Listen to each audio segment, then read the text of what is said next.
Hey guys, today on Courtney Sweets we're making a delicious instant pot brisket. It's super delicious, flavorful, falls apart, and we have it paired with delicious potatoes and carrots that are cooked to perfection.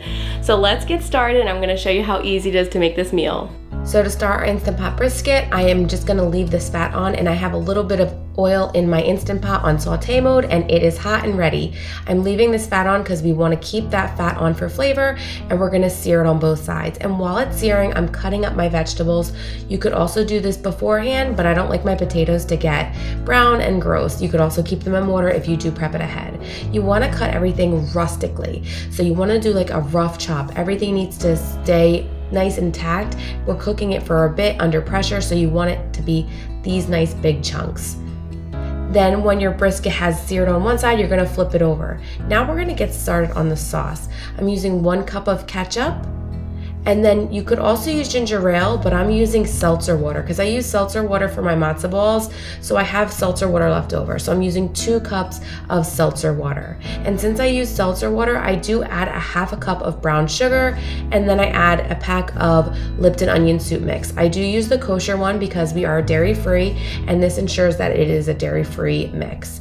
And then you're just gonna mix that together. By now the steak is nice and browned on both sides. We're just gonna add in those vegetables and then that sauce. Then we're gonna put our Instant Pot lid on. We're gonna make sure it's nice and secure. We're gonna set it to manual mode for 70 minutes. Now if you need to go longer, you can go longer, but I would not go under 70 minutes. You want this meat to fall apart. And then we're gonna put it on the sealing position, so that's back that way. Now after cooking for 70 minutes, you're gonna wanna let it naturally release for 20 minutes and then quick release right after that. Do it carefully. We're also going to be using tongs and a spatula to take this out. The meat is super juicy and very tender and can fall apart, so really take it out carefully. So now we wanna let this rest for at least 15 minutes. 10 to 15 minutes, but you really do want to let it rest because you want all those root juices to redistribute. And then we're not going to cut it this way. This is with the grain. We're going to cut it against those grains, but we're going to remove the fat first. Okay, so now that it's rested, I am just removing all of that fat that I showed you in the beginning. We let it cook down and it flavored all of the meat, and now we can discard it. And then I'm gonna flip this over and now cut it against the grain. You don't wanna go with the grain because it will be extremely tough. Now it is super duper tender, so that means it's really hard to cut. So I'm actually using my tongs to really hold this meat together. As you can see, it's cutting nicely, but it's also shredding at the same time. Now I'm taking a slotted spoon and taking all of those delicious vegetables that have cooked down and putting it into my serving dish. You could use whatever serving dish you like, or you could just really serve it right out of the Instant Pot.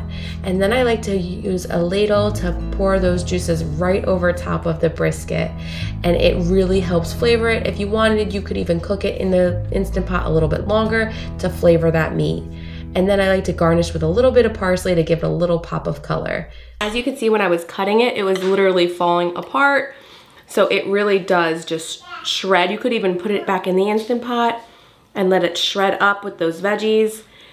And then I just like to get a little bit of meat with some of the veggies, with like the carrots, the potatoes. It's so good. All the flavors go into the veggies, which is amazing. I don't peel it because I buy organic potatoes, but you can peel them if you'd like. So if you like this recipe, be sure to give it a thumbs up. And if you want to see more recipes like this, be sure to subscribe and click that notification icon so you'll get a notification every time that we post a new recipe. Bye guys.